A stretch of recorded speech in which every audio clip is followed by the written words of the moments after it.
All right, we should be live. So welcome back, viewers of YouTube. We're going to be doing our episode 4 review, doing our breakdown. As you guys can tell from the title and such. Luke, I don't know, you're getting a little fizzle like on your headset or something, but I didn't think it was I'm very eating good. a chocolate bar. Is it maybe that? It could be, but this Lord of the Rings review, it's only going to be me and Luke. So if you guys don't know who Luke was, he was the one on last week's episode, like in the actual webcam. Yeah, that was me. And it's just going to be us two. So it should be a little short and sweet. I have a big rant I'm going to go. But let me know what you guys thought on people watching the stream and people maybe in the stream. Let me know what your guys' thoughts on the episode were. And Luke, go ahead and give your thoughts on the episode as a whole. Pretty lackluster, I'm going to be honest. So what I did like, let me just start off with what I did like. We got the dwarves again. Take a bite. Oh my god. Hold on. Yeah. This man's struggling right now with eating. Okay. I like that we got to see the dwarves, because we didn't see the dwarves last episode, I believe. That is so correct. we're just like, and honestly, I think that dwarves is the only saving grace of the show at this point. And the whole dwarf storyline, I thought was enjoyable, because we got to see, we saw where the mithril thing continued on. Yeah. So we get to see, there was like a big old cave in and whatever. Well, let me back it up. So the dwarves have just discovered mithril, and they're trying to keep it a big old secret thing. So Durin's down there in the mines, and Disa's coming up with lies about where he's at, trying to throw Elrond off their tail. Eventually, Elrond discovers what the hell is actually going on, because he's not an idiot, and they're talking like right within earshot of him about this very secret mithril section. And I thought it was kind of stupid that he was within earshot, because the whole time they're talking about like, oh yeah, no, Elrond, we escorted him out of here. You know, he's gone. That's gonna be part of my rant section. Okay, I have a lot of problems with that scene, but okay, go ahead. And then like 6 feet away from him, they're literally talking about like this very secretive mithril stuff. So Elrond eventually finds the mithril inside the cave down there with Durin, and Durin's, ranting to him like he's like, oh, you better not tell nobody no way. You better keep this a secret. And then proceeds to give him a piece of mithril, I guess is like, a token of friendship. But if this is something so secretive, I mean, like, that's kind of risky giving this to a freaking elf, Yeah. Can't trust an elf. But that story section I thought was pretty cool. Everything else, I'm going to be honest. The whole rest of the episode I don't give a shit about. We saw Adar, cool looking elf dude. And there's literally, I have almost nothing else to say. I'm done. Okay. That is just how I feel. I have a long rant. Okay, so let's start in my least favorite part of the episode. Okay, and I want to actually, I'll address chat real quick. So some of you guys are saying was your favorite so far, and then Jesse, you said that you didn't like the show, but it was an improvement over episode 3. Where I can agree with you is I'll say like the pacing for episode 4, like things happened, right? At least things happened, but it shouldn't happen to make any sense. Like Numenor. Okay, so let's talk about Numenor. Numenor basically has turned into the Numenorians are racist against the elves because they're elves.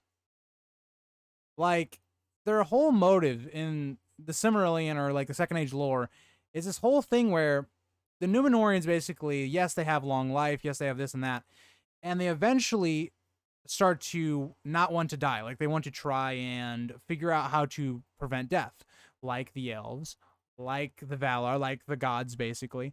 So they more or less continue on with that, and eventually, as the years go on and more kings come through, they become more and more separate from the elves and even mainland, like Middle-earth. This episode basically is like, they're coming to take our jobs and stuff like that. It's like, we're trying to put like modern politics into fantasy, like stuff that was written in like it just doesn't make any sense. So I'm just sitting here and I'm just like, why are we changing motives for the Numenorians and then dumbing it down, right? And there's so many scenes with Galadriel that I'm just like, these scenes just are stupid. We have her character sucks, dude. Isildur. Okay, Isildur. I'm okay with Isildur's character so far, right? Like he's fine. They've kind of like sped along where a lot of characters are. Like during this time, like Elendil's father is still a very major character within the story, but he's just not there. So I don't blame him for cutting his character out. But I don't know. There's just so many things where it's like we have a Isildur's sister, right? Who's not really even a character for the most part. Like she's just kind of there in the Silmarillion, more or less. And we just have random scenes of her flirting with Farazan's like son, or he's flirting with her, and I'm just like, who cares? We're halfway through the season, and we're just now introducing like love like stuff that nobody cares about. The exposition would be done with by this point, but it's still exposition. Like we're adding so many scenes that just don't need to be in it when we have so much we need to get through, right? Like for instance, I got one thing I want to say. Okay, go ahead. This is just my last statement. Is Isildur, right? That's the guy. That's like the young man, right? Yeah. With the boat. Yeah. So he does his daydreaming again, and he lets a rope go, and the rope it flies out of the way, and his buddies like they hurry up and grab the rope, and then the captain comes over, and he's like, "What the hell's going on?" And Isildur goes, "It's my fault. I did it by accident. Whatever you're gonna do, just blame me for it." And the captain goes, "I seen you handle that 100 times. You did that on purpose. You're off the ship." My first thought is, if you see him do it 100 times, this is the first time. Like he's done mistakes before, but if he's saying he's seen him do it 100 times, and he's also just now making a very like mistake that never really happens that often, you're gonna fire him right there on the spot. But then he proceeds to also fire his 2 other buddies that had no like part of that. So I'm just like, okay. This is just like, oh, they're trying to make him out to be like a bad guy. He's just like, oh, that's kind of boring. That's kind of lame. Make something actually like I don't know, maybe show like a crew member actually got like killed in that accident, where it actually had some weight behind it, because this just felt very cheap just to get him off the boat. It just didn't make any sense. It was like, okay, Isildur, for one, his father is in this world way more powerful than he is in like the Silmarillion, for instance. His family is like, they're important, but they're not to the degree of like they're the right hand man of like basically the crown, right? It's not what they are.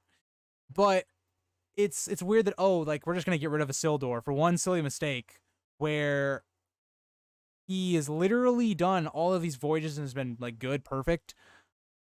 Like what? This doesn't make any sense. And from Isildur's point of view, Isildur was, I guess, trying to more or less get out of this whole like apprenticeship, whatever, is kind of where it's leading to. That's the thing that gets him kicked off. Like you couldn't have made anything, you couldn't have thought up of anything better than that. That's how this show goes. They implement things that weren't in the book, but then they don't know how to resolve them. Yeah, very boring. I don't know. There's so many things in Numenor. Like 4 Numenorian, we're gonna assume royal guards get basically, I don't even know how else to say it, than destroyed by Galadriel, who's unarmed, and thrown into a jail cell. Like what? What? I get it. Like, Galadriel's powerful and all, but what? It's like that scene in Obi-Wan where it's like the lady bops the 2 stormtroopers on the helmet and like disarms them. It's like that, but even worse, because it's her versus 4 guys, and she just pats them on the back and throws them in a cell. See, meanwhile, they're like the wardens of the cell, so wouldn't they have a key to it? It's so dumb. And Jesse, right? You're mentioning like, isn't Elendil's family not noble? Yeah, I think they mentioned something in that in episode 3. But if they're not noble, how come Elendil is always with the queen? Is literally the only person that talks to the queen, basically. It doesn't make any sense. There's nobody else there except for like Farazan, but like we know why book readers will know why he's there, right? Show people will just be like, oh, he's a politician or something. I don't know. It's almost like the elves are really powerful. The elves are really powerful, but here's the problem. Unarmed against 4 Numenorians. Okay, the Numenorians in their own right are very powerful. Like, they also helped bring down Morgoth. That's why they got Numenor. They're not little bitches. Like, and if they wanted to show her overpowering them, they could at least showed it, because it cuts away from her, and then when it cuts back to her, you see her throwing them into the cell. You don't actually see like an actual fight.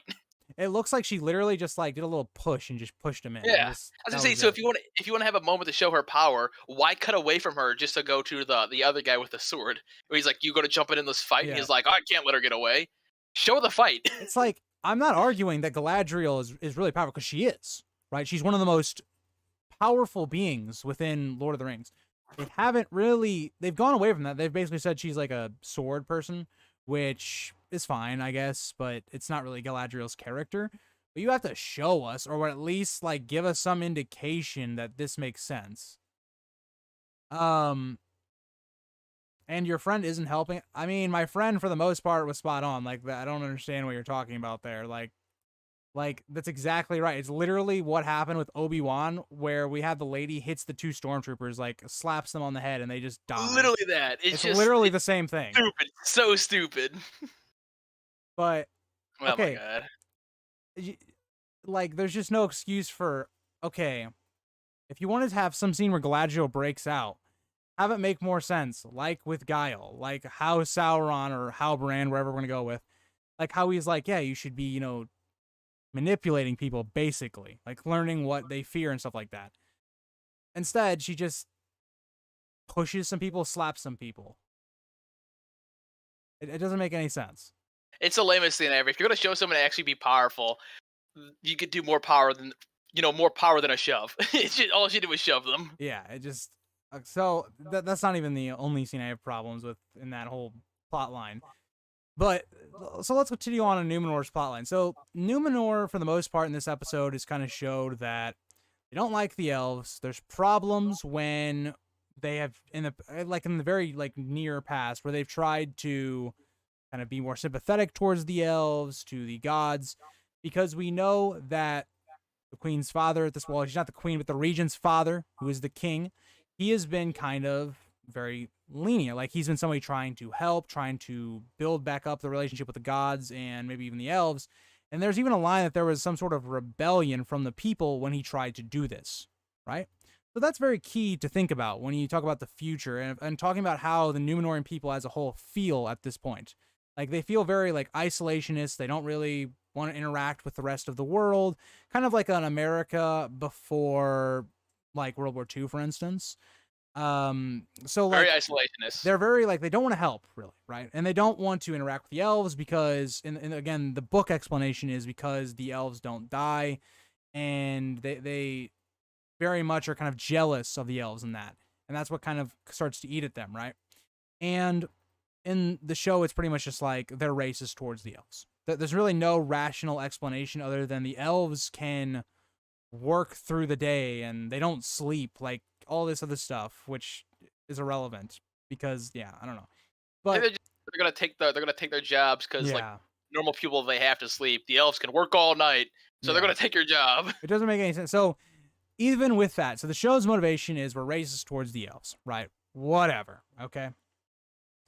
And we go through this idea that by the end of the episode, so again, big spoilers, by the end of the episode, Galadriel, with the help of the tree, basically, the leaves are kind of flying off and all that. It's kind of a symbol from the gods that they're crying or whatever.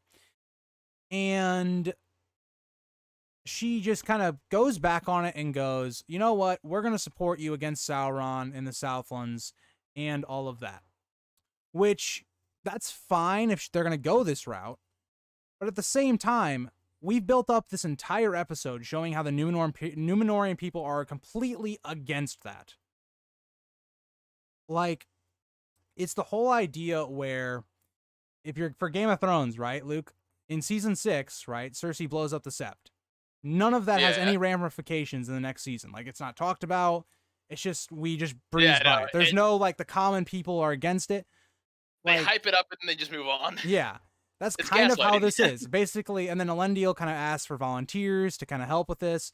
And everybody's just yeah. It makes sense for, Isildur's friends who have just been, they've pretty much lost their lives. They kind of have, nothing going for them. It makes sense for them. But then everybody here who literally 30 minutes ago was saying how bad the elves were, how they're going to take our jobs, they just have a change of heart out of nowhere? That's what I'm saying. It doesn't make any sense. It's just, they have all this exposition, they have all this filler, and then they just, at the same time, they have a lot of filler, and then at the same time, they just move from topic to topic without any consequence. It's this is a weird disconnect, where they show stuff that, we don't care about because it's a very long, moment where it doesn't matter. And then they skip over stuff that could actually be worthwhile, them convincing I wanted to see if they were going to show the Numenorians going from anti-elf to full-on elf buddies, do it more than in just one like public square speech. I want to see actual more like how does that convince everybody? Everybody just all of a sudden is now like, yeah, they're right. They were just a Yeah, moment ago talking about how they hate the elves because they're going to take jobs. Like, I don't exactly. get it. It doesn't make any It's sense. just, it's pissing me off.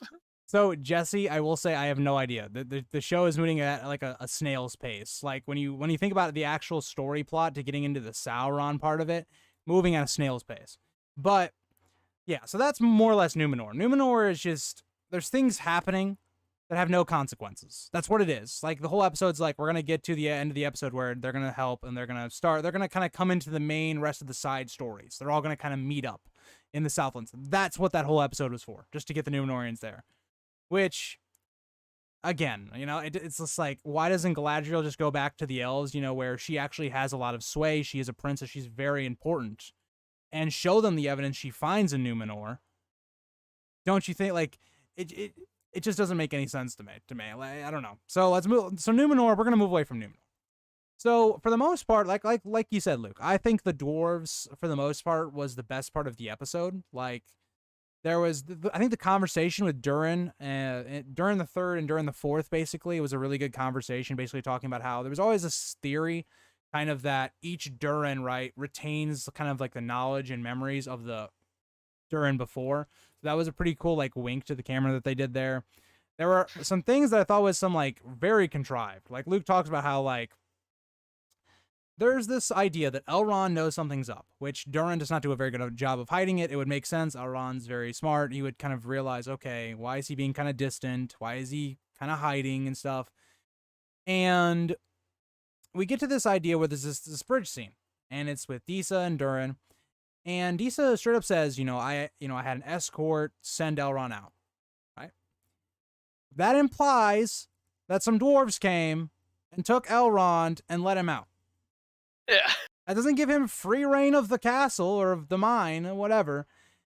Like, and then we just see Elrond, who's on a major bridge, I would assume, like, just of passing by, and he's just crouched down like he's Spider-Man, like he's just watching for crime.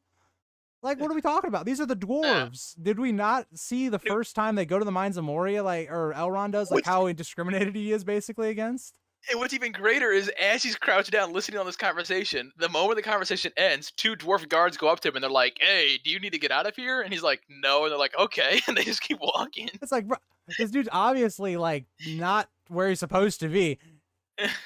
I don't know, take him outside, maybe bring it up with Durin. Yeah. We're just letting an elf walk free in your like underground mine, whatever. And then he goes to the most secretive part that we're trying to keep a secret. Ain't nobody within miles. Elrond just walks on in and just has a good old time. No guards at all next to this cave entrance to the most secret resource they've ever discovered. Like, at all. Not a single guard. He just walks in there. Like, they literally are making Moria look like it's a big place where there's like 5 dudes walking around. Like, that's what it feels like. This is what I mean when I say they have filler, but then they also, like, skip over stuff. If they want to do something filler, have a filler scene of him sneaking around and getting past guards. That would be, like, it explains part of the story. We see how he moves around, and it makes it more logical.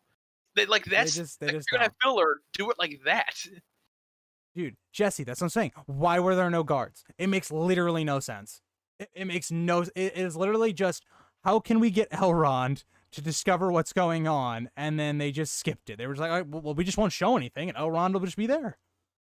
That's exactly what happens. Characters just move around like there's no there's like no consequences. Okay. So, Jim, I say my personal opinion, I thought this was like a 4 out of 10. Right? Because for me, I feel like I've been pretty lenient on the episodes before, especially when it comes to like lore or anything like that. I have given all of the episodes like a 6 out of 10. This episode's a 4 out of 10 for me. So take that as you will. But again, people like Jesse have thought it's better. Sit in when they came into the stream, they thought it was like really good or something. I don't know. But yeah. So Luke, unplug your mic. What are you doing? What? Unplug your mic. You're getting all like crackly. Is it getting fuzzy? I think I need a new headset. You need a new headset. But So I think the dwarf plot, though, for the most part, was fine. Like, we had some good moments between Elrond and Durin.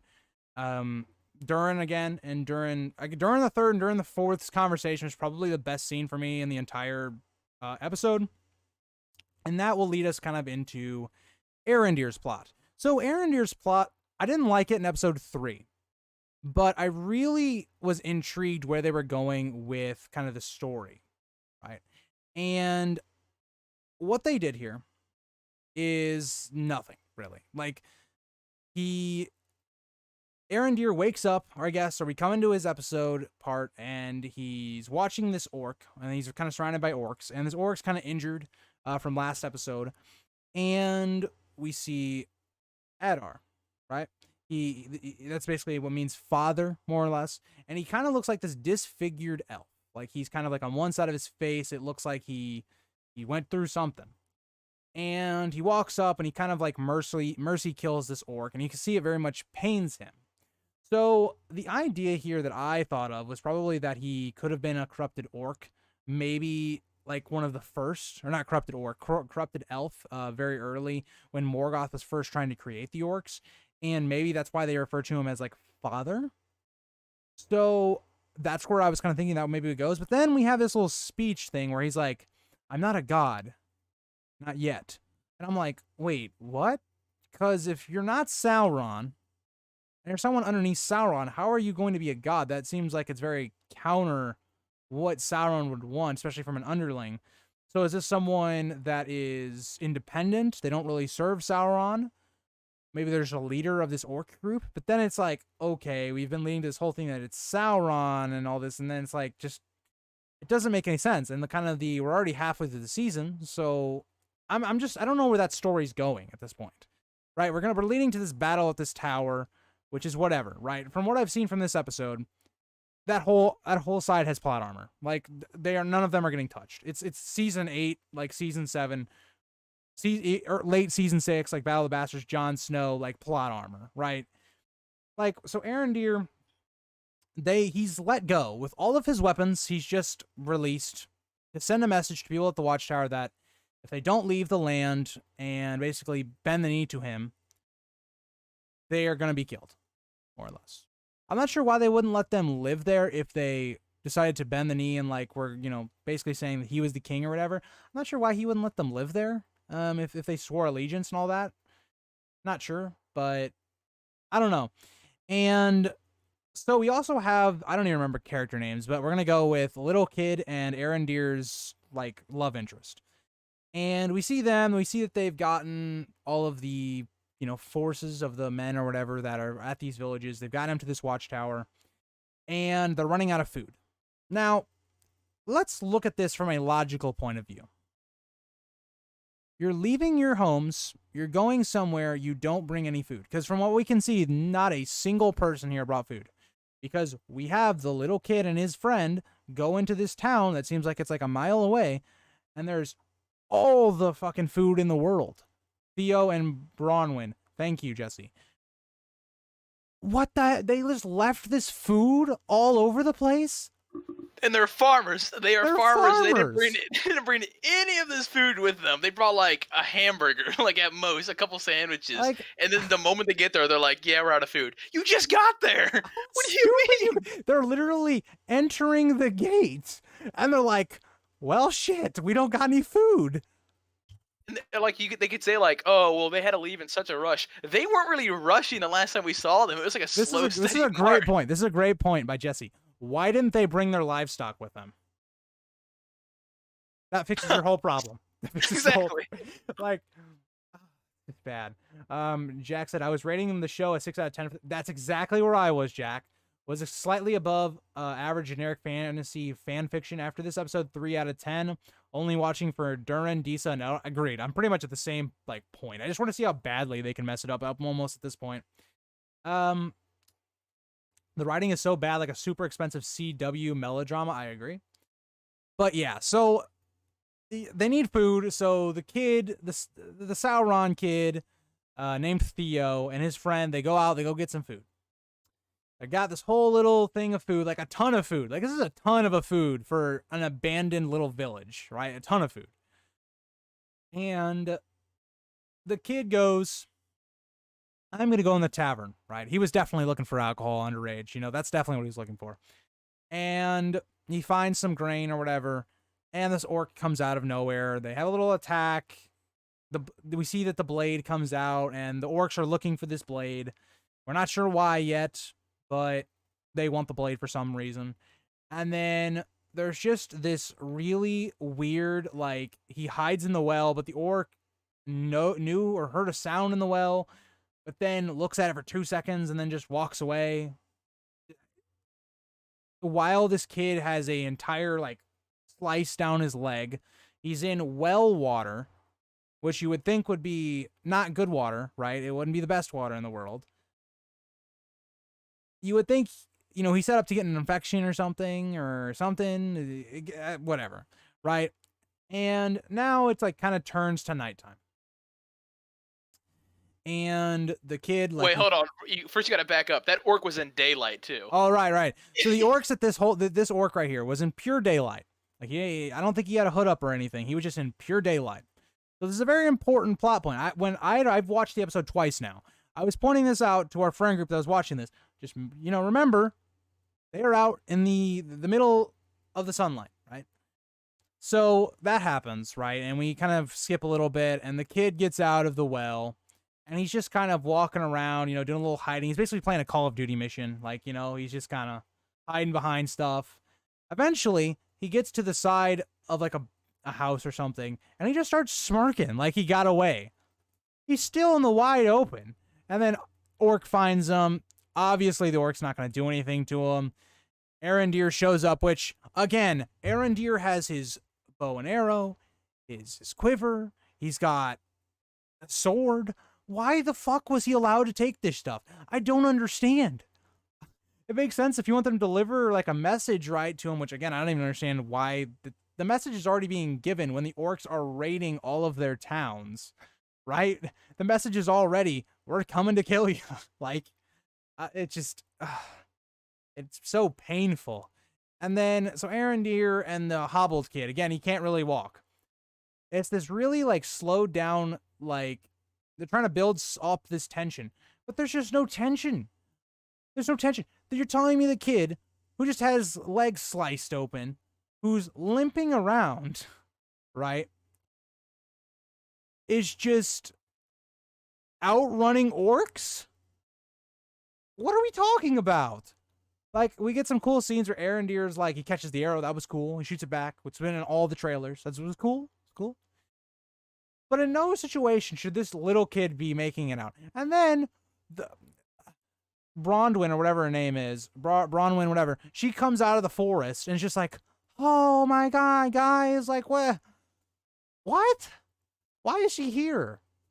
And then, so they're just struggling through the forest, and we're just seeing as the orcs get literally no closer. Like, it's literally not even close. And they're just, they're maybe basically moving at Frodo and Sam going up Mount Doom pace, and these orcs are just struggling to keep up somehow, okay? And they get to this clearing, and there's sunlight. The kid's on the ground. He can't walk no more. Arondir is out of arrows. He's got his sword. He's ready for, like, the final showdown. The sunlight comes out, and the orcs are just like, yeah, nope, can't do it. We can't do it this time. Not this time. Sorry. We could go out in the sun earlier. It was okay then, but not now. It's very vague when they can and cannot go out in the sun. Because sometimes they can't go out at all. Sometimes they can go out a little bit, and then sometimes they can just be fully out in the sun. It's just, it's so inconsistent. Because, like, if you're going to write it like the Hobbit way, right? The Hobbit way where it's just like, they can be out in the sunlight. Nobody cares. Like, it just, yeah, it's fine. Then write it that way. Or if you're going to go kind of the Lord of the Rings, like the trilogy, where for the most part, they were like only the Uruk-hai can go out in the light, or Sauron needs to have like the clouds above them so the sun's not there, then go that way. You can't mix them. You can't just be like, oh, this time they can, but this time they can't. It doesn't make any sense. It just doesn't. Okay, let me see what Brett commented. I think the reason they didn't bring the livestock with them is because it would massively slow them down, and I believe most of them are poisoned by the water. That's fair. That's a fair point about the poison by the water thing. But I don't know. They seemed like they already were moving at a slow pace to begin with, Brad. So at that point, I don't know. And my next question with that would be then, if they're already poisoned, why would the orcs just go and kill them? Like, Agreed. If the orcs knew they're poison, I guess they're doing it for fun. I guess that could be the answer. Maybe Like, the orcs are maybe killing sport, for because fun, all for the sport. the humans left, so they needed something to kill. No, something to, for sport. I thought Elf Guy was Wait. going to get departure of Bor. I think you're trying to say like how Boromir died. That's what I thought. Wait, Eric, hold on a second. Question. Yeah. Was the well water poisoned? Because that boy It went had fully to have been. submerged. That boy went fully submerged into the water. Hopefully, he didn't breathe like ingest any of that shit. I don't even know, man. I don't even know. Orcs aren't vampires. They should be just be uncomfortable, weakened by. Yeah, that's what they are. That's what they're supposed to be. Right? That's just, I don't know. Bronwyn was looking for Theo after he failed to return home with the other kid. I'm assuming that she just ended up meeting with the others on her way to the village while the others were. I know, but it's just so stupid. Like, why is she even in the scene? Like, she just shouldn't be here. She added nothing to the scene. That's what I'm trying to say. Like, I'm not saying, like, I understand how she got, like, because she went looking for him, but I'm saying, like, her purpose in the scene just doesn't add anything.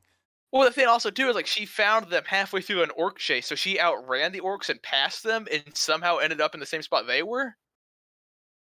I don't know. I guess. I don't remember the water being poisoned. Wasn't it just that one cattle that had wandered beyond the farmlands? I'm not sure. Honestly, I just know one of the cattle was sick and poisoned. Okay. Then yeah, then the water was poisoned. So yeah, the well water would have been poisoned then. It would have been poisoned. So this kid who has a open infection is swimming in poison water. To clarify. But, okay. We didn't get any Harfoots, which I thought was kind of a bummer compared to the rest of this episode. Like, there was just no, like, I don't know, the Harfoots, like, they're equally as irrelevant to the plot as, like, some of the other ones, right? But at least at times they're funny. Like, at least they, there's the intrigue of who the Meteor Man is. They got something going for them. I mean, even if it is a plot contrivance to get them actually in the story, but, I mean... I just want to see where this migration, I want to see the migration. It must be a long migration, because they didn't get to see any of them in the episode. It's a long migration. I wonder who's getting left behind. They're going to make it to this watchtower. Okay, I have my prediction for episode 5. They're going to show up. They're going to show up, like, around where this tower is. And all the Harfoots be like, we can't help. We can't do anything. And then the woman that's, like, the leader, like, not the leader, but, like, our main protagonist of the Harfoots is going to be like, we got to help and do something. And then the Harfoots are going to get involved. And then we're going to see Galadriel roll up with the Numenorians, and we're going to have all of our characters in one little place. Yeah. So the whole plot, like, everybody's trying to meet up here in the Southlands, right? Like, Galadriel wants to bring an army. Is that what the whole thing? Is that where this plot's going? The plot is right now that Sauron is apparently in the Southlands, and Galadriel wants to defeat him while getting the help of the Numenorians. And I'm assuming we're just going to have this big conflict in the Southlands. Again, this is all different than the Silmarillion. This is not how any of it happened. Why does no one go with Bronwyn to rescue Theo? No one in that settlement is willing to... I think they're all lazy bastards. They just don't care. That's what I feel like it's been set up, is like this. That whole town is just a bunch of asses. Even the old dude, he's basically a servant. Like, he's just evil dude. This whole show just feels like humans suck. Yeah. Like, that just feels like the Everybody sucks. Not even just humans. Everybody sucks. Everybody fucks. Not, except for the dwarves. Dwarves are pretty cool at times. Which is surprising. Well, they suck at guarding shit. Yeah. Well, that's true. But, like, at least they're, like, they have common sense. They're like, hey, let's not, let the world know that we have... Okay, that was another one of the dumbest scenes. There is a line where Elrond's like, why aren't you celebrating that you found this really rare material that's stronger and better than gold and stuff? And I'm like, why would you do that? Why would you just be like, hey, everybody just come to the mine. We have this really awesome material that you guys can steal from us and go to war with us. Sauron, we know you want some of this. You come on over. Like, we have the world's most important resource that's stronger than steel and lighter than silk. Let's celebrate and make everybody know that we have it. Like It's all in eventually, this one spot. they're going to like be more open and saying that they have it, but at that point it's because they have it like a lot of it mined and they're selling it to make them more rich and stuff like that, or not selling it but maybe Yeah. giving it to other people and stuff like that. At this point, it doesn't make any sense. Why is Elrond questioning why they're keeping it a secret? They just found it. Oh, I don't know. It was nice. The Harfoots in episode 3 were awful with their cringy dances and sociopath abandon. Yeah, I'll agree. I mean, I genuinely think the Harfoots are like irrelevant to the story in general. That's why the Meteor Man's there, just to give them some sort of intrigue and or relevance to the plot. But I don't know. I find them endearing sometimes. I don't think it works for everybody, but I think at times, they're kind of cool. I think it's kind of hilarious how we go from the hobbits who are always like, very jolly and merry and stuff like that, and you just got the Harfoots that are like, yeah, you're at the back of the line. I hope you keep up, because if you don't, then you're just gonna be left for dead. Yeah, you're fucked, dude. Like, this is. It literally went from Samwise being like, I can't carry your burden, but I can carry you, to now they're like, yeah, we ain't carrying shit. Some of us ain't. We're gonna have like free hands and dancing. We're not gonna help you at all. I don't know. Like, it's just one of those things where I don't even think the Harfoots are the worst part of the show at this point. I think any scene that Galadriel's in is the worst part of the show. Every time Definitely. she has no character development. She's not even a character. She's just this like, I'm going to respond to you in the most like bitchy and or like what would you call it? What's the word I'm looking Moody. for? She's fucking Moody, moody. but that's not what I'm looking for. I'm looking for like, what is it when like you think you Condescending. deserve everything? Like you're Entitled. very entitled. She's just entitled. She's moody in every scene. She is no different in any scene. Okay, Halbrand trying to give her advice or help her, literally the same response. It's just so bad to me. Like her characterization is terrible. Okay, let me read a little bit. No point in going to search for Theo if he's missing. That means danger. No point in running straight into danger for this kid. Plus, if he's gone, yeah. That's what I'm trying to say, Brett. Is like they're kind of like very selfish. Like they don't really care about other people. It's like exactly when they're like trying to get food, right? Nobody wants to do it. So I showed up, tell you good night, and sorry for missing the last stream. No problem, Billy Bob. No problem. If these people are willing to let children die, then why should we care as an audience about their fate? Honestly, all deserve what's coming to them. Hey, I'm Team Sauron. Okay, if Halbrand is Sauron, I want Yes. Sauron to just start killing some people. Wreck the Southlands. Just wreck destroy them. them. I hope we start at season 2 and they're like, we got a whole new branch of characters. It's about showing you the tragedy of all these stories and then how they all die. It's like season 2 opens up with a camera panning out from the Southlands and everybody's just dead. Like all the people are just dead. I wonder if in later seasons the Harfoots will be a window to seeing Sylvan Elves, Entwise, or Northmen. That would be cool if that did happen, but I highly doubt it. They wouldn't do something cool like that, Jesse. I think Elrond meant celebrating with the other dwarves in the mine, not in the world. They're keeping a secret from most of the other common dwarves too. I mean, that still makes sense to me though, because it's like you're not gonna. It's one of those things where it's like you find something really precious, you don't want to tell everyone, because then it's gonna spread, right? Like like so, common dwarf Elrond comes in. It's like you don't want it to slip to Elrond or somebody else that you have this. Woo! I caught a live stream. Damn insomnia. Hey. Thank you for making it, Squeak. Weren't you Squeak? Didn't you originally come from my Saruman video? I feel like I remember you commenting on that. That was like the first video I did in Lord of the Rings. I kind of stopped doing it, but standoffish, yes, that is a great word to. And self-righteous, those are good words to kind of describe Galadriel. Hi, Bridget. I thought the Southlanders would show their true colors and resort to cannibalism, men of darkness. That would be funny. Oh wait, shit! Didn't the episode end with one of the Southlanders have like the same Sauron scar or something? That's what I was kind of alluding to. The people of this town or these villages, they ain't good folk. Like they're basically Melkor and Sauron supporters. Like they're not the best people in the world. They had a fucking demon blade buried in their outhouse. Yeah, like not great, not great. But let's see. Did we hit all the plot lines for the most part?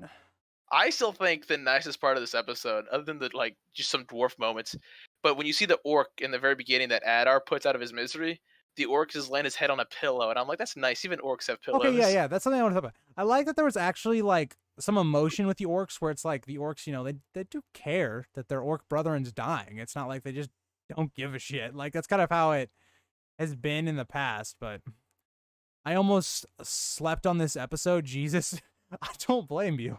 I don't blame you.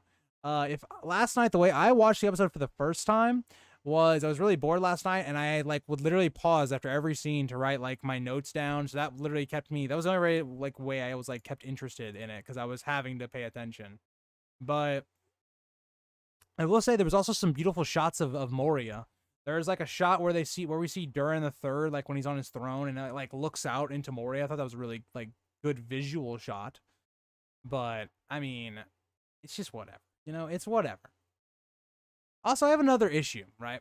So the Numenorians literally put Galadriel in prison. Don't you think it would be a good idea to just at that point keep her imprisoned or just kill her? Because like Galadriel is a princess. She's a very important person, right? Like Game of Thrones way. Like think about it like this, right?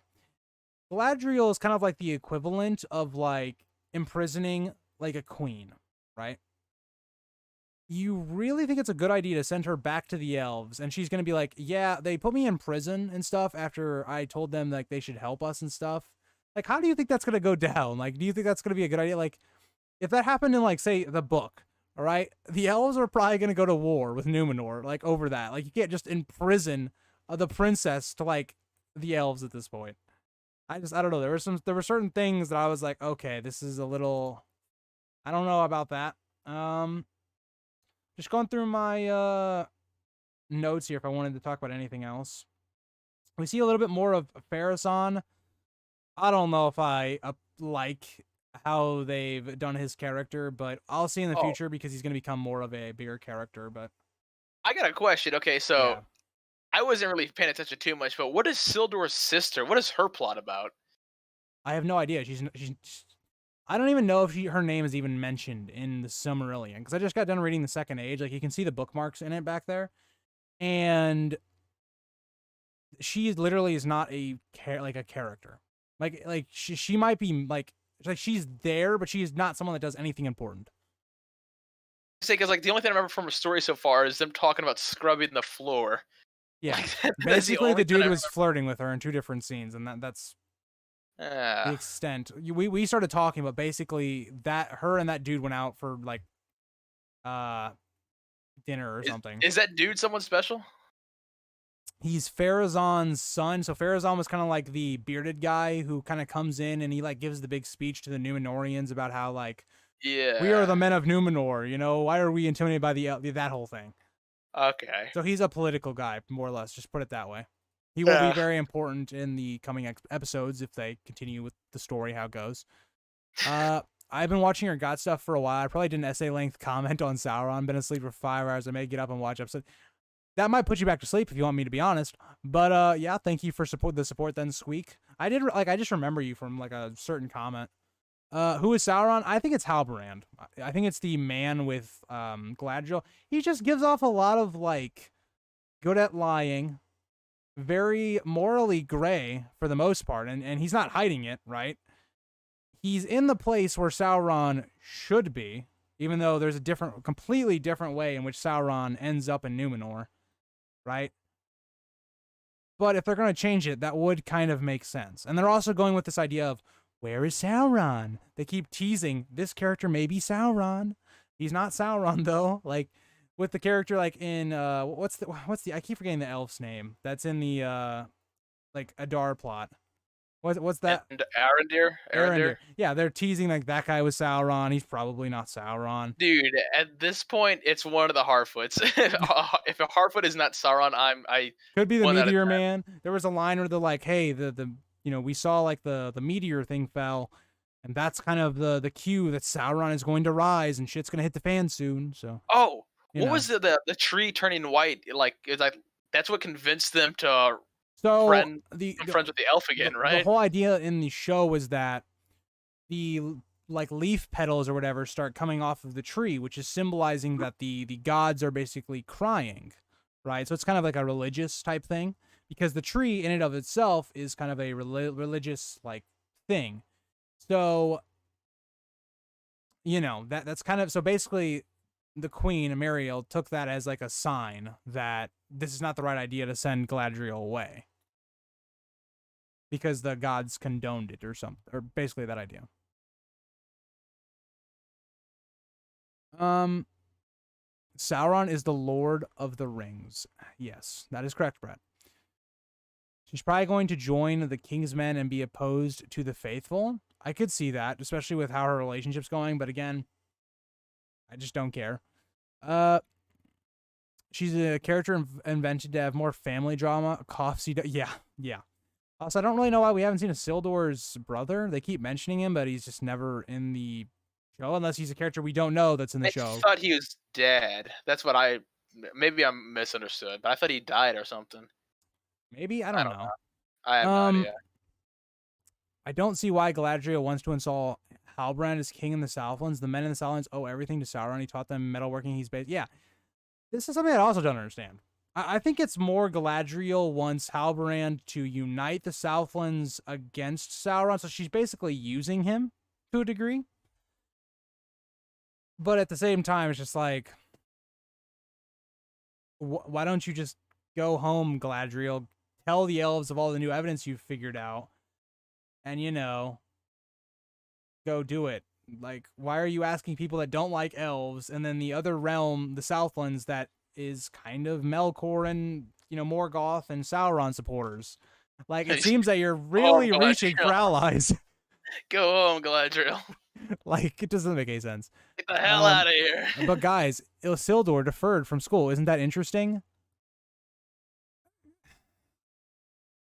I just don't care. I'm gonna be honest. I don't care. This whole show seems to be like, oh, there's 6 people that could be Sauron. It's gonna be a bait and switch at the end. Isildur like has so many interesting things that happens in his life. One that hopefully we will see, that I just don't care about. Oh, he dropped out of school. I don't care. I'm sorry. I thought the guy looks like Gandalf. I think a lot of people think he looks like Gandalf. It doesn't make sense lore-wise, and would kind of bring up a lot of nothing issues. Makes sense lore-wise. Yeah, let's be honest. So it probably is Gandalf, but I don't know. Sir Book Sage said the Meteor Man could be a Balrog. That'd be cool. It'd be cool, but again, breaks lore again because there's no Balrogs in the Second Age like that are active.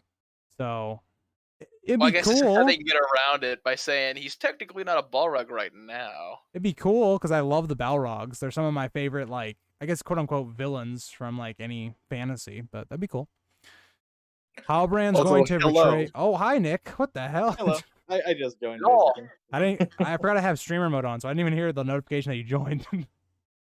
Oh yeah, I'm sneaky. Norwegian Jesus Surprise, has entered. Pepper. Halbrand's going to betray her and serve Sauron, I bet. He's going to do something that's evil. Like, he's either like Sauron, or like Nick has said that maybe he's the Witch King or something, or maybe he's the Mouth of Sauron in the future. That one doesn't really make sense with the Mouth of Sauron because Numenors don't live that long, but if they did something like this, it'd be so cool. What if they go into the horror aspect and have like a body horror scene of 3 people merging together to become Sauron?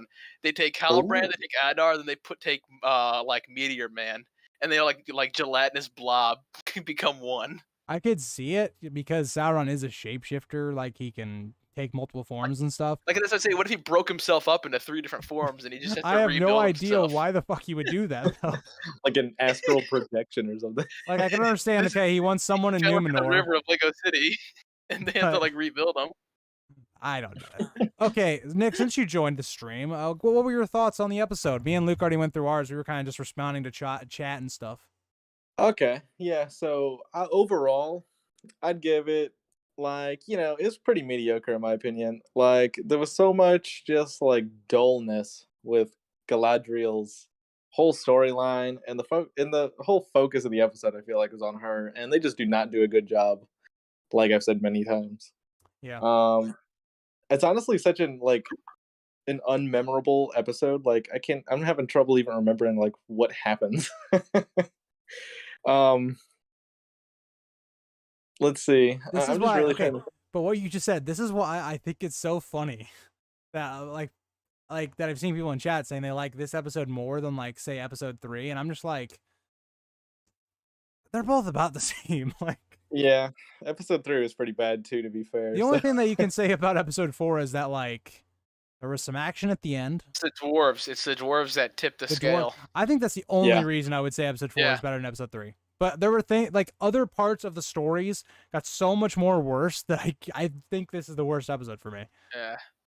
I agree. Honestly, think I it's like the worst one. Harfoot stories. I think it would have been better if they had the Harfoots. If they make an episode without Galadriel's story and it's replace it with Harfoots. So if it's a Harfoot, Arondir, dwarf episode, I'd like that. Which the problem is they will never Yeah. do that. They will never do Yeah, that. like, I Because guess I'm in the minority of liking the Harfoots. I think Like, you I are. want them to just like sideline Galadriel until they know how to write her. The problem is they're never going to do that because Galadriel is our, like, think about it like Game of Thrones, but she's our POV into the Numenorian plot, which is like the biggest plot in the Second Age. It's like it's not the only plot, but it's like the big one, right? So she's never going to be sidelined. Never. Like, it's never going to happen. It just sucks because like the whole Numenorian plot should be by far the most interesting, but because Galadriel in this show is such a big part of it, it like really brings it down because I hate her writing. Yeah. Agreed.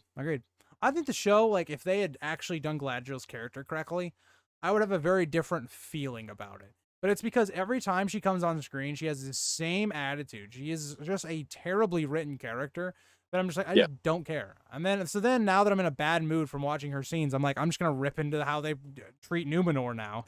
Yeah, Like, she's got like angry librarian vibes, but like not a smart librarian, more like a moody librarian or some shit. She's boring. She is so boring in this show. Yes, And everything she does is like a slow build up that's like, oh my god, isn't it crazy she's doing this? And it's just like, oh my god. But I feel like it's a slow build up, but when they do like some sort of reveal, it's always like the most mediocre reveal, you know? We were talking about how it's like a slow build up for some stuff, and then other things they just skip right over. Like back to when she was thrown in jail and she knocks those 4 guards into the cell. They don't even show her fighting the guards. It jumps away from her to focus on the other guy who's there. Like shoos them into the cell. Yeah, apparently that was a good scene from someone that was in the chat earlier.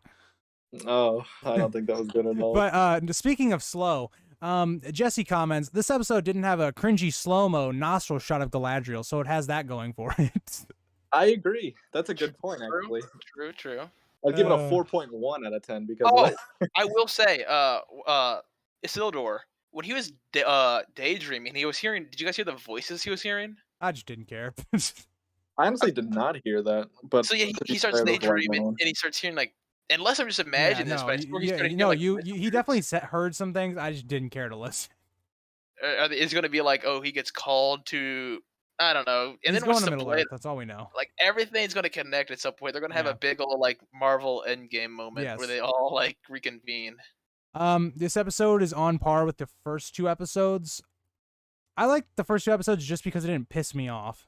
Yeah, the first 2 episodes are actually pretty good in my opinion. At least as like I thought they were like 6 out of 10s. They were fine. Like they didn't piss me off. Right? That's what I didn't want in the show. I didn't want it to piss me off. This episode pissed me off. Like I would gladly accept the Harfoot story if it took Galadriel's place. Yeah, I agree. I love the Harfoots. Well, guys, because I think this episode shaked up the tier a little bit. Let's do a tier list on ranking the plots right now. Okay. So we have like the Numenor plot with Galadriel. We've got the Harfoots. We got the dwarf Elrond plot, and then we have Arondir's plot. What would you rank those for? Okay, I would put dwarves at top. Okay, Harfoot's right above. Okay, I'm gonna split Arondir's story. I'm gonna put like him and the girl. I'm gonna put those as 2 different stories because up until now they just kind of reconvened. All right. I'm gonna put dwarves at top. Then it's gonna go Arondir. Then it's gonna go Harfoot. Then lady with kid and magic blade, and then Galadriel. That'd I be agree. my ranking too. That is my exact rating. Yeah. Because I just feel like the 2 Southland stories, like they're just far enough to be 2 separate things, but they're basically like the same kind of story thing. I think if you like put Halbrand on his own, like separate from Galadriel, I think like it'd be better. But he's kind of like an integral part of like the whole Galadriel story right now. No, but this is what's gonna get good. I think. I'm not sure if Halbrand, because he keeps saying he doesn't want to leave Numenor. I think there's a good chance like he might stay in Numenor and kind of be our insight into the politics that starts going on in Numenor. That would be really cool. I think his plot, and it would help the story in general if that's the route they go with it. That would be fantastic. Here's one of my things is they show him outside of the jail. How did he get out of jail? Who knows? Maybe Farazan, which is like the political dude that was in the prison down there with him. Maybe he released him for some reason. I don't know. Like, I really don't. Maybe because Galadriel's in the good graces now with the regent that they just released him. That's what I assume. They didn't really explain it, which is something they do a lot of in this. They don't explain. Yeah. They're gonna just cut ahead. Like, oh no, we're giving the elf guy all of his weapons. Okay, this is Brett's power rankings. We have Arondir at first. Second, we have Theo. So this would be like the other Southland plot, basically. We have the dwarves in third, the Harfoots fourth, the elves in fifth, and then Galadriel sixth. As in elves, is he talking like Elrond elves? I guess like I think just the elves in general. I guess because we haven't really seen the elves too much. We've only seen like Celebrimbor and Elrond the last couple episodes, really. Yeah. And like the normal ones like Galadriel and Arondir, but yeah, that's been a little disappointing that we didn't really see more of Lindon and everything going on there, Gil-galad and all that. I'm disappointed that we don't see much of Celebrimbor, honestly. Like, they kind of just, like, go on for, like, 2 seconds. Yeah, they're like, oh, look at this reveal. Like, look who we have in the show. This cool, like, named character that we all get hyped up. And then they just, like, let's go to Moria. Leave him out of Moria. Let's go here. Leave him outside again. Like, it's like, okay, all right. He's like the companion in Skyrim that you just leave outside. Yeah, you tell Lydia to wait and you forget where you left her. Like, that is the equivalent of Bam Bam in this season, series. Halbrand is my favorite character. Too bad he's stuck with Galadriel. Yeah, hopefully, if he is Sauron, hopefully he gets like split up from her, and then he can have his own time to shine. I want to see the Sylvan Elves in the East. That'd be very cool. I hope we do see that. Yeah. But who knows? They probably won't look like elves, so it's not saying much. They'll all have like buzz cuts or some shit. Dude, watching Celebrimbor and Elrond in the same room, it's just like, dude, why does everybody have the One Direction haircut? I just don't understand. Honestly. Like, is it that hard for them to just have long elven hair? Is it really that hard? Adar, the corrupted elf, is the only elf, like, recently that has actual elf hair. He is one evil one cool. is the one that's actually makes sense. Like, yeah, this is no wonder why he's evil. Like, everybody's like moving on from their heritage. He's like, no, guys, the hair. He's like, embrace tradition. Embrace your traditions, man. They try to disfigure his face because he was trying to keep his long hair. Good times. It's just it's not. I don't know, man. I don't even know what to say for the rest of the. We're halfway through the season. Halfway. Yeah. Nothing has happened other than the kid has gotten a magic blade. like without even talking about spoilers for House of the Dragon, right, Nick? We're 4 episodes in. We're getting into some shit. Like, we're at least going somewhere. But House of the Dragon is fantastic in my opinion. I love that show. Don't worry, Luke. We just got to get through season 8 and then you can watch it. I want to be cool too. It's just Celebrimbor looks way too old. He looks old, but then he's got the young man haircut. It just doesn't make any sense. It doesn't fit. Like, it looks like he's auditioning for 5 Seconds of Summer's manager or something. Yeah, it's so weird. Weird. Elves with, like, dyed blue hair and like comb overs and shit. Like, Gil-galad, he's the only like male elf that looks like elf-like, you know? Yeah. I mean, I'm happy my boy young Ned Stark from Game of Thrones got to be Elrond, but they should have just changed his hair, man. I feel like his chin gets pointier every episode. We also saw our boy Benjen, so they had some Game of Thrones lads in there. I like his character, like his whole look is cool, you know. Yeah, you know what's funny? I think Halbrand's gonna be Sauron. Adar's like an evil dude, and so far, they're the characters I actually like. Is all the ones that we're not supposed to like, really. What if Adar is literally just like a guy impersonating Sauron? I think that's what he might be building up to, because like I just don't understand why he would say the line, "I'm not a god yet," because that would make it like either he's independent of Sauron or he's a servant of Sauron, but he's got bigger what would you call it? Bigger ambitions? He's Yeah. trying to become the be, real yeah. Sauron. I don't know. That could I be think Maybe, interesting like, the way they do that. bolster. You guys are looking way too big. He's gonna become the Goblin King of Goblin Town. No. Oh, No. That's Let's take it a the step next further. Let's take it a step further. So Sauron is Sauron, right? So we'll do a Star Wars reference for your little tiny brain, Luke. It'll be a like. It'll be like a. It'll be like my a. baby brain. It'll be a Darth Sidious with Darth Maul moment where like Darth Maul takes over Mandor. Is that what he takes over? Mandor is the planet. Mandalore. Mandalore. Yeah, he takes over that, and then Palpatine's got to put him in his place. Yeah, dude, it's just Maybe that's what's gonna happen. Sauron's gonna be like, "What the fuck are you doing?" And then just bitch how slaps him. dare you compare this show to Star Wars? How dare you? Yes, dare you? Matthew. So we talked we about can this. compare it to the sequels. Yeah, we can compare it to like Last Yeah. Jedi. This is the Last Jedi. Matthew. It We talked really about this early on in our review and on the stream. Yeah, the orcs literally walk in broad daylight when the kid is going into the well. But then at the end of the episode, it's all of a sudden a problem now. Oh, Very here's another plot thing. convenient. The kid is waiting inside the well, right? And he's like, "Oh, I gotta wait. Make sure this orc leaves."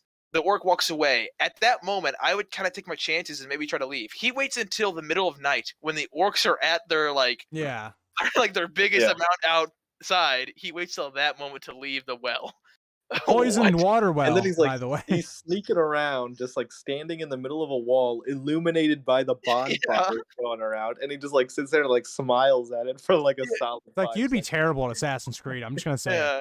Like, we know he is smiling at 5 different orcs because they just walked off screen and he's just standing there smiling. Not even like completely like on the ground, like prone. He is like hunched over slightly. Like, Yeah, Brett commented, Galadriel and Halbrand are gonna fall in love, and Halbrand will be revealed as Sauron, but love turns him good, and the day is saved. it's so true. that's like the Lord of the Rings, but the ring is like a wedding ring. Like, that's where I want this to go. Didn't Feel even like a realize soap Adar, opera. Adar was Benjen. Yeah, I didn't actually either really until I was watching a review after I watched the episode, and yeah, they said it was Benjen, and then I looked and I was like, wow, that is actually Benjen. Yeah, I realized it pretty late. Like, I was like, he looks familiar, and then I was like, oh my, is that the actor? That yeah, real interesting. But yeah, you guys got any predictions, hopes for episode 5 before we end out the stream?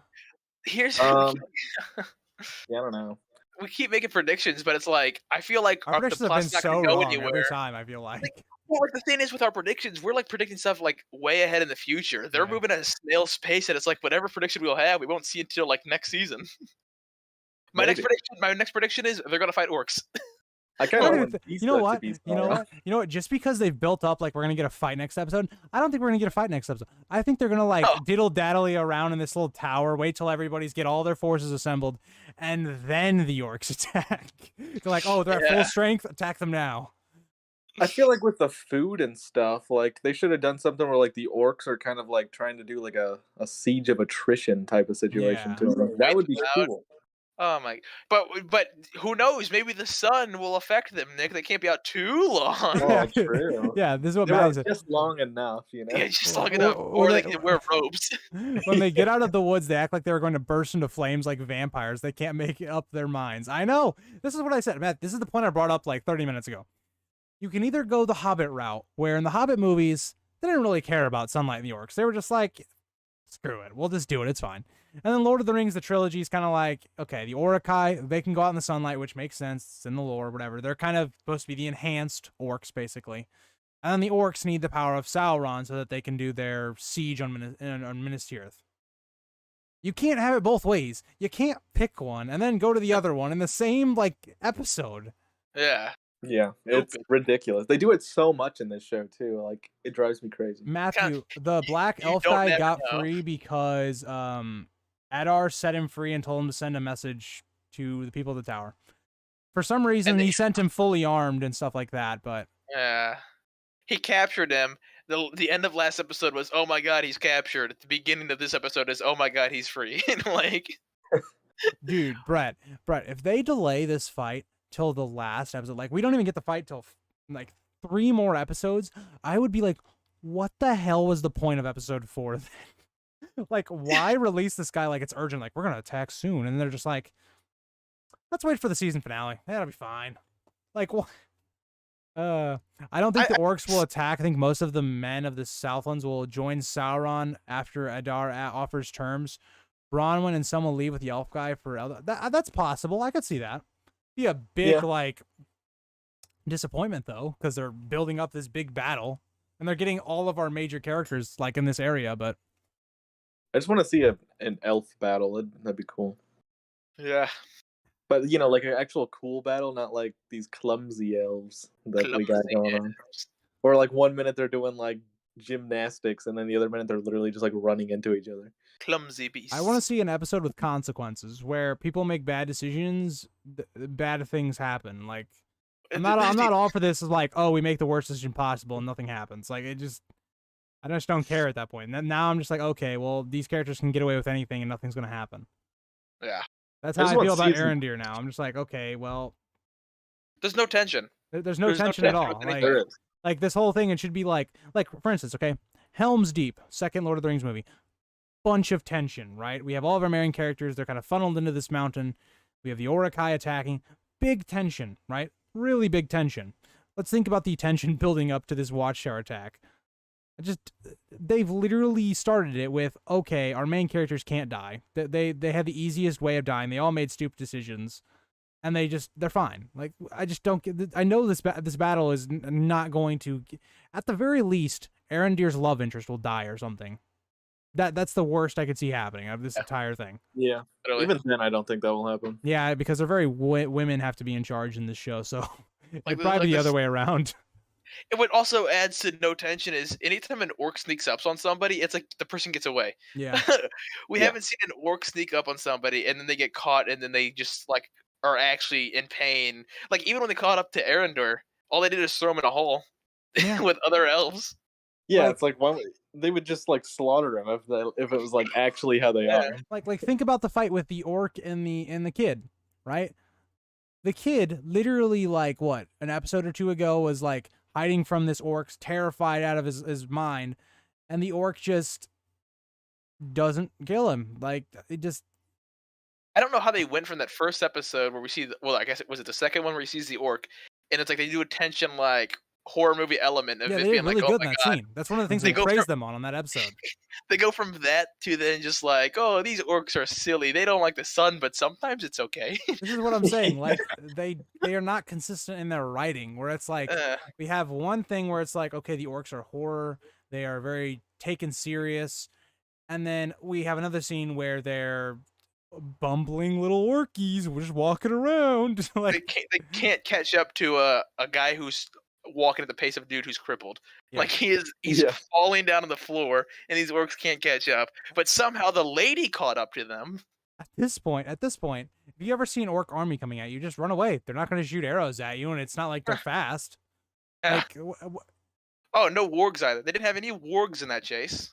They have them. We know they have them. They just don't use them. They have them. They don't use them. The only time they use a warg was in a close combat encounter with prisoners. Like. Yeah, and luckily these prisoners had like chains that they used as like whips and whatnot. And they trapped the warg in the one piece of structure they had with them, the tree roots. Yeah. Oh, the roots.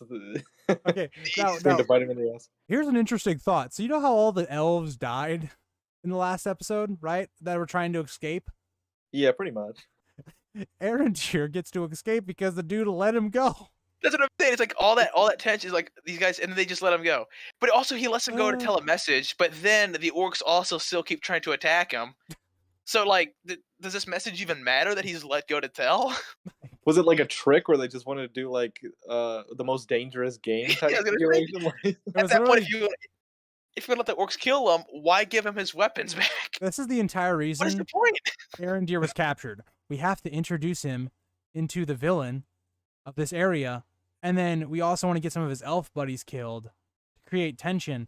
But then we're not actually going to, use any of what we've built up to pay it off. We're just going to let him walk away. And then he just walks away.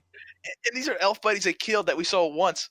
Like, we have no attack. If they would have saved like that moment, if this would have been the moment that branched season 1 to season 2, where it's like season 1 ends with Arondir being captured, and season 2 begins with his elf buddies dying. And let's say we knew who these elf guys were. Like, we went this whole season with them.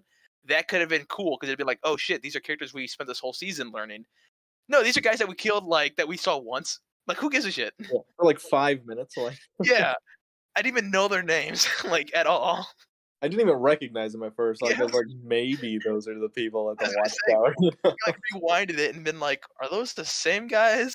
Yeah, so okay, so I want to answer a comment really quick. So Matthew says Tolkien said that they can be in light, they just get weak, not like what this show represents as if they die. Here's a perfect example. So in Minas Tirith, right? When we see the orcs are sieging Minas Tirith and we see Rohan pop up, there's a scene when it gets to the shot of like the pikemen and the archers of the orcs, and we see the light come through and they all start to get kind of blinded and they're kind of starting to get weak. That is what that means by when the light hits them, they get weaker and stuff like that. They're not just, they can't do anything. They just get slightly weaker and stuff like that. Yeah. And this show treats it like it's a flashbang. And they're the one that ghosted Peter Jackson. Let's remember that. They just start like sizzling in the show, you know? We gotta do a full Lord of the Rings like extended cut edition watch party. I'm so down for that because I was thinking like the first movie I want to watch in my new place is Lord of the Rings. Dude, my the Fellowship of the Ring is a perfect adaptation and is a perfect movie. You cannot convince me otherwise. It literally is though. Like it captures like the essence of what Tolkien like writes, you know? Yeah. It was like, actually, that was something that was like, yes, they cut things because they had to, or the movie would have been 7 hours long, but it's still the same story. It still has the same like beats, still has the same like moral meanings of what Tolkien would have wanted it to have been.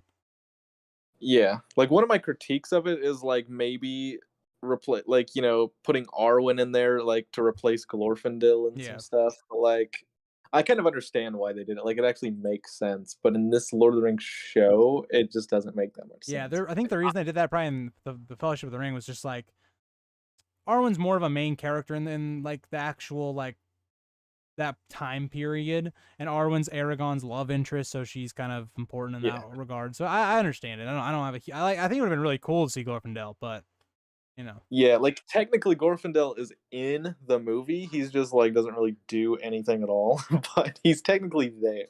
He's in the credits scene. I'm just saying, I'm perfectly fine with him cutting Tom Bombadil. I agree. I like the meme on that, but yeah, I would like to see somebody do like a depiction of like Tom Bombadil. Because it's like Tom Bombadil is a fun character. Like if you wanna read Lord of the Rings as like more of a child book, but Peter Jackson movie seems like it's more of a like you know young adult to adult film. Tom Bombadil would be like thrown in a Jar Jar Binks. So like he's not bad character. Like I like Jar Jar, but I don't feel like it would fit with the way the atmosphere the movie had. Yeah, I they also at least could have like referenced him or something. Yeah, if they wanted to like maybe show him as like a tough axe wielder who that would be cool. A couple of tunes, you know. Yeah, I'd be down for that. Jesse is asking the question: why didn't Adar just infiltrate the tower himself, since he looks like or is an elf? He also had elf armor he could have used as well. So I mean, if he wanted to, he could have just very easily have done it. But I think he was too lazy. I guess he wanted somebody else to do it. Well, he kind of had like a disfigured face, and I know Tolkien uses a lot of like physiognomy to like portray like. Well, no, but I'm saying like he could have just put an elf helmet on, like because they had helmets there. But that's true. From the captured elves, but they didn't think about it. Well, we're gonna use a very famous line from the showrunners D&D from Game of Thrones season 8. I'm not talking about what actually happened, but the good old line of, "Well, we didn't think about it," or Danny didn't think about it. I just googled who's Adar. Does this character Maeglin ring a bell to you? What? So apparently in Tolkien's works, I guess in the Silmarillion, there's an elf named Maeglin who is the only elf corrupted by Morgoth. Oh yeah. That's the character I was alluding to that like it possibly could have been. Okay. He fell in love with his first cousin. Okay, that's where the corruption became. That's why all the goblin freaks look. We're halfway in this season and not one of the 20 rings yet. What's up with that? I understand that though, because I thought the perfect way to end season 1 would be the forging of the rings. I thought that would be a good way to end season 1.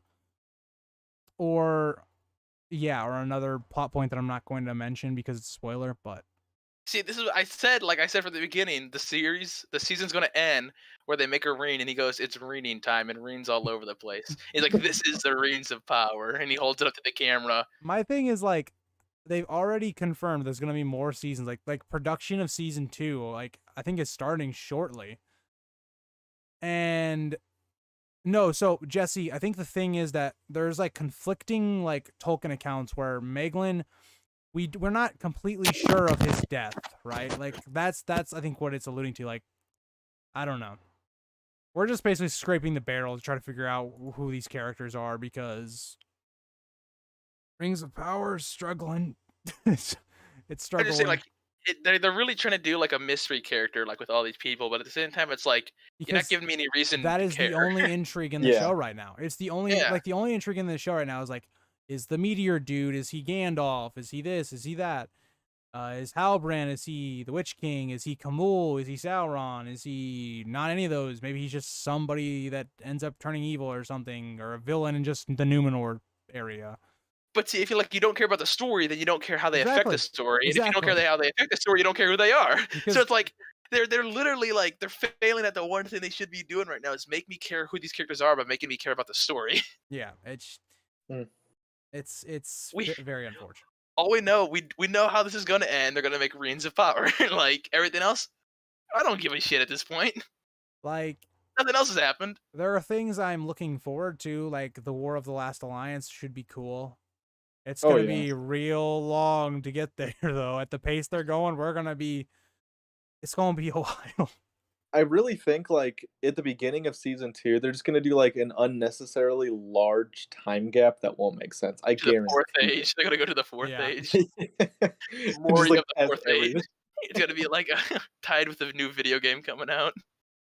Like they're just gonna bring like Shadow of Mordor in there just for the what if season 2 is just gameplay of Shadow of Mordor? Luke, do you care about like spoilers more or less? No, I don't care. Okay. This isn't like Game of Thrones to me. I don't care. This is where I would end season 1. Right. So again, this is spoilers. This is off of book material, so they could always change this. Who fucking knows? I would end season 1 with like the forging of at least some of the rings. It doesn't even have to be all of them, but some of them, right? Because it's the Rings of Power. If you don't have any Rings of Power on the whole fucking first season, I mean, you pretty much just misled your entire audience. But you have that, all right? And I think you have this idea that there's going to be new leadership in Numenor. So this is a big spoiler, but basically Pharazôn ends up forcing the current like regent, that we see, to marry him, taking the throne, and then that's kind of how season 1 ends. Kind of ends on a bleak note, and we see how Numenor starts to get more corrupted into season 2, and then season 2 is kind of about the fall of Numenor, is how I would go with the story. But because I don't even know, like, because Sauron, the way Sauron ends up coming into the story of Numenor is, basically, there's a war with Sauron. Sauron sees, like, because all these because he basically is like, I am the new king of the men. I am basically a god in all this. And he starts basically raiding all of these villages on like the coast, right? And the Numenorians come over because they're like, okay, you are not the ruler of men and all that stuff. And it's more like it's more like a dick size like measuring contest. And the Numenorians come over, and Sauron's like, well, yeah, they have more power than me, and basically kind of like submits to them and starts to kind of flatter them. And Pharazôn, he's just like, okay, I don't trust you, so we're gonna bring you to Numenor. Just kind of, you're kind of like not a prisoner, but it's like a ward. It's like a Theon situation with Ned, right? Where like he's just kind of a ward type situation. And then Sauron, he just does his thing. He does his magic, and then we see the fall of Numenor. And then you would do, I guess, season 3 or season 4 would be like Sauron's rise to power, more or less. That's how that is a broad layout of how the show should go. I'm just amazed. How can they make a show so boring when it's like such interesting material too, like a section that we haven't seen on the big screen, and it's just like, okay. I'm just amazed that Elendil's dad is not in the show. He's a major character when it comes to like Numenor as a whole. Like he literally like risks his life like trying to save Numenor, and not in the show. It would have been a really emotional, awesome payoff they could have had in like season 2 probably, but he's just not there. Adar is Celeborn at this point. Sure. Bro, I don't understand how Celeborn's not in the show. Celeborn's not in the show. Who knows? Glorfindel, maybe he'll never be in the show. He better be. He comes in the Second Age, so. Actually, I would rather Glorfindel not be in the show if they plan on giving him a One Direction haircut. What about Galadriel's knife? They show it sometimes still like it's important. Do they melt it to make some rings? Why is it important? All it was is regular knife. Yeah, I don't know. I have no idea what the significance of this knife is going to be. After the War of the Elves and Sauron, the elves don't do a whole lot in the Second Age. I wonder what they'll do with them for the rest of the show. Probably make up some more bullshit that didn't happen. That's probably what. Is the knife used to kill Sauron? No. I don't think anyway, unless they're going to write that in. Unless they're going to completely go against what happened in the War of the Last Alliance. Because the War of the Last Alliance is like, our boys Elendil and Gil-galad, they're just going fucking massive on Sauron, and then Isildur kind of finishes him off by taking the ring. So unless Galadriel somehow is in this battle and she's a big contender, and they just, maybe she's the one that cuts the knife or the ring off his finger, and Isildur just picks it up or something. I don't know. Like, this is what I'm saying. Galadriel in the Second Age was not a major... Like, she was a major character, but she wasn't a major player in the story. Let's put it that way. Oh, my God, dude. On Amazon, they have, like, this big old leather book of all the Lord of the Rings books, like, combined in one. It's a huge leather book with, like, illustrations throughout it. $300. It sounds cool, though. It sounds cool, but, man, yikes. I gotta get the Unfinished Tales book. That's, like, the stuff he didn't finish before he croaked, right? Yes. Yeah. Yes, that's Before he croaked. What an okay, Luke. Yeah, like, wait. Like, the Silmarillion is basically... I'm a doctor. Just the tell people, the I'm sorry, your Shut loved up, one Luke. croaked. The Silmarillion is basically like what Tolkien wrote, and then basically Christopher Tolkien edited it into one book. So yeah. So did Christopher Tolkien take out some shit? He changed a little bit of stuff, like... Yeah. Well, there's a problem with, like, Tolkien is that he changed a lot of his own things, like, as, like, stuff on... So, like, Isildur. He's a major character that, like, got changed. Where, like, he started as a character that was, like, a very gray character, right? Where it was, like, he's kind of not a good guy, right? And then he kind of got retconned where in the Silmarillion, because of some of the stuff, like, Tolkien said... later in his writings, he like retconned it, and it was like, yeah, Isildur actually did a lot of good things. Like, he is the one that like steals a seedling from the tree in Numenor to like eventually plant that tree in Minas Tirith and all that stuff. So like he is very much more of like a tragic hero, like when he gets kind of retconned, as to where when he started in his original works, like Isildur was kind of more of like a he's not. He's like a middle ground type of guy. He ain't a good guy. He ain't a bad guy. He's just there. Okay. They are trying to make evil sympathetic. None of Melkor's minions would cry when an orc dies. I see what you're saying, but I kind of liked it at the same time. It kind of humanizes the orcs a little, even though they're still not good. But I don't know. Yeah. It was one of those things where it's like, if you're gonna change the lore and you're gonna just change all of Tolkien's stuff, basically, I'm okay with that one. I agree. The Silmarillion was a cash grab after Tolkien's death. Unfinished Tales is I don't know. I like the Silmarillion. I wish we got more on the Second Age. Like, because if you look at all the information, we have a ton of information about the First Age, which is kind of like the gods, how they're shaping. It's like the Bible almost. It's like how, or not the god, like how they're shaping Middle Earth, how we're having this giant battle of the gods and all that.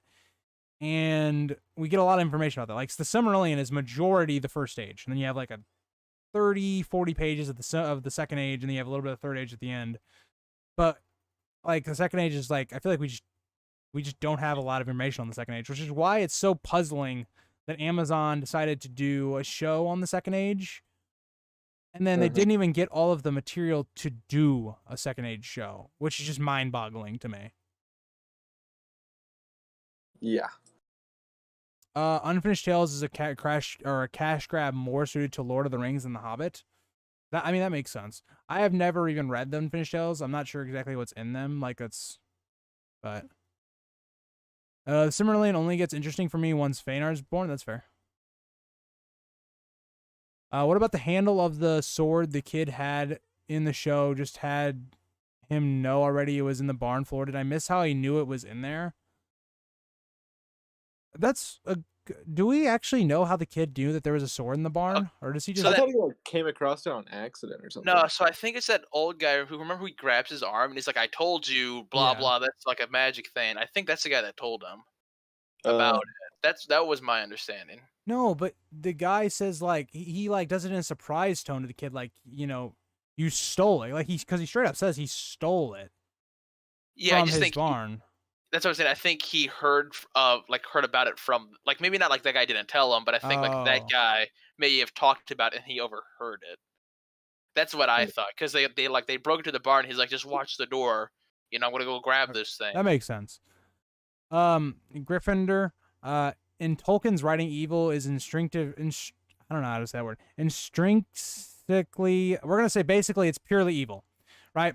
I can't speak. Cruelty and malice. I don't like making the evil in this world sympathetic nor redeemable. That is not the theme, but I concede.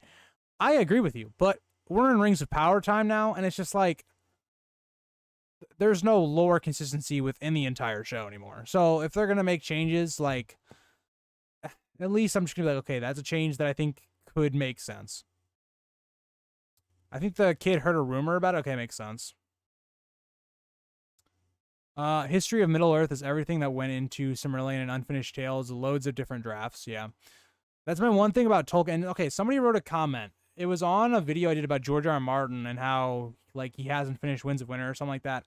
And he was talking about how like why does George R. R. Martin get so much like hate for not finishing the books or whatever when Tolkien never finished some of his other works, like things like on the histories of it.